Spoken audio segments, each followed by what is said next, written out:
কোরআনের কতটি সূরার শুরুতে বিসমিল্লাহির রহমানির রহিম রয়েছে? ক ১১২টি, খ ১১৩টি, গ ১১৪টি, ঘ ১টি।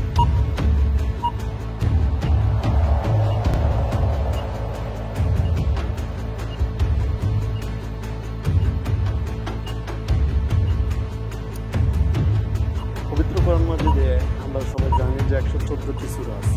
জি। এবং আমরা এও জানি যে তার মধ্যে সূরা তাওবাতে মানে সূরা তাওবার শুরুতে বিসমিল্লাহির রহমানির রহিম নেই। জি।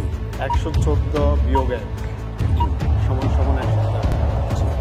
তো সেক্ষেত্রে কোরআন পবিত্র কোরআনের ১১৩টি সময় নেই, লক করে দিতে হবে। খ উত্তর খ।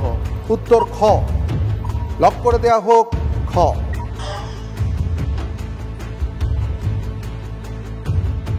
একটি বিষয় কিন্তু খেয়াল রাখতে হবে, সময় খুবই গুরুত্বপূর্ণ। আল ওয়াক্তু লা ইয়ানতাযিরু লিআহাদিন, সময় কারোর জন্য অপেক্ষা করে না। আমি দেখতে পাচ্ছি আপনি যে উত্তরটি দিয়েছেন খ ১১৩টি সূরার শুরুতে বিসমিল্লাহির রহমানির রহিম রয়েছে, উত্তরটি সঠিক হয়েছে। আলহামদুলিল্লাহ। আল্লাহ রাব্বুল আলামিন সর্বপ্রথম কি সৃষ্টি করেন?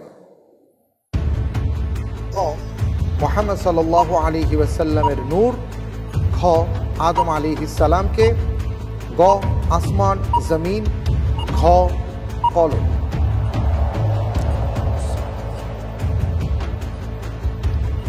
জি আলহামদুলিল্লাহ। আল্লাহ সুবহানাহু ওয়া তাআলা পৃথিবীর সৃষ্টি জগতের মধ্যে সর্বপ্রথম কলম সৃষ্টি করেছেন। তো উত্তর হবে ঘ কলম। কলম লক করে দেয়া হোক। ঘ কলম।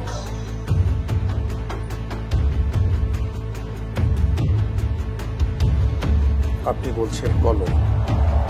সারা জীবন বিভিন্ন মানুষের কাছে শুনে এসেছি নূরে মুহাম্মদ। মুহাম্মদ সাল্লাল্লাহু আলাইহি সাল্লামের নূর। দেখি আপনার উত্তরের কি অবস্থা। আপনি যে উত্তরটি দিয়েছেন আল্লাহ তাআলা সর্বপ্রথম কলম সৃষ্টি করেছেন, আপনার উত্তরটি সঠিক হয়েছে। আলহামদুলিল্লাহ।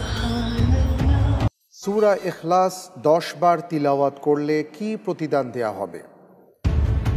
ক জান্নাতে একটি ঘর বানিয়ে দেয়া হবে, খ বিনা হিসেবে জান্নাত দেয়া হবে, গ বিশেষ কোনো প্রতিদান নেই, খ জান্নাতে সুউচ্চ মর্যাদা দেয়া হবে। জি আলহামদুলিল্লাহ। সূরা ইখলাস 10 বার তিলাওয়াত করলে জান্নাতে একটি ঘর বানিয়ে দেওয়া হবে। লক করে দেব। ক ক লক করে দেয়া হোক। ক জান্নাতে একটি ঘর বানিয়ে দেয়া হবে।